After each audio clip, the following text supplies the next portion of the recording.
Guys welcome to my new blog. आज चाहिँ हामी अब यसो छुट्टीको दिन अब घुम्न भन्न पनि अब यसो सानोतिनो काम परेर हामी चाहिँ अब हिँडिरहेको छु क्या अरे होइन।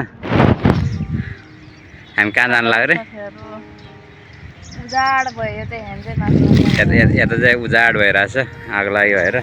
लगायत हाम्रोतिर चाहिँ पुरै डडेलो लाएर होइन। अब हिजो चाहिँ यहाँ मस्त कुन चाहिँ अब डडेलो लगाइदिएछ होइन। पुरै डडेलो लागेर यता यता घर झन्नै भेटेको होइन आगोले। अब झन्डै आगो भएको धन्न दमकल आइपुगेर टाइममै दमकल आइपुगेर बल्ल बल्ल निभायो 10 मिनटमा के यति 10 मिनटमै यति सखाप भएछ कि अब होइन। वहाँ तलसम्म के 10 मिनटमै अब यति एकैछिनमा, किनभने अब हाउ चलिरहेको थियो नि त हिजो। अनि त्यही कारणले अब आजभोलिको समयमा चाहिँ अब यसो अब घर छेउतिर अब केही फोहोर जलाउनु हुँदैन अब होइन। यस्तै हुन्छ फेरि हाम्रो जस्तै होइन।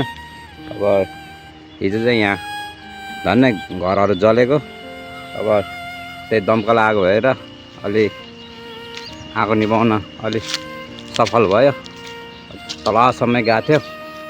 यस्तै छ आजभोलि चाहिँ अब यो फागुन चैत वैशाखतिर चाहिँ अब हावा चल्छ नि त।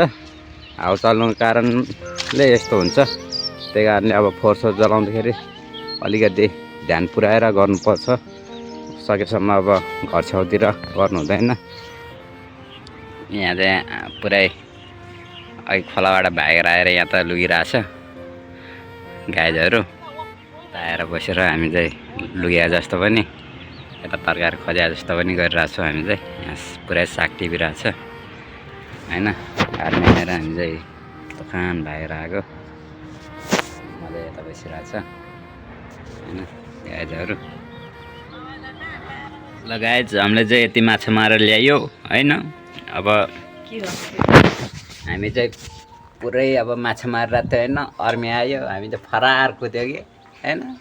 कुदेर अब बारीतिर गएर फेरि लुगिया जस्तो पनि अब यसो अनि यो साग पनि टिपेर ल्याएको चट्ट लगाएर होइन। अर्ग्यानिक साग। अहिले चाहिँ हामी घर आइपुगेर बसिरहेको छौँ। त्यही हो। कहाँ लुग्यो अरे हामी? अब चट्ट माछा केलाउनु पर्छ अनि मस्त भरे ढेँडोसँग खानुपर्छ। त्यही हो गाइजहरू। आजको लागि भिडियो यति नै। भिडियो छिटो हेरेर लाइक कमेन्ट सब्सक्राइब गर्न चाहिँ नबिर्सिनु होला। त्यही भन्दै आजको लागि भिडियो यति नै। Tata bye by.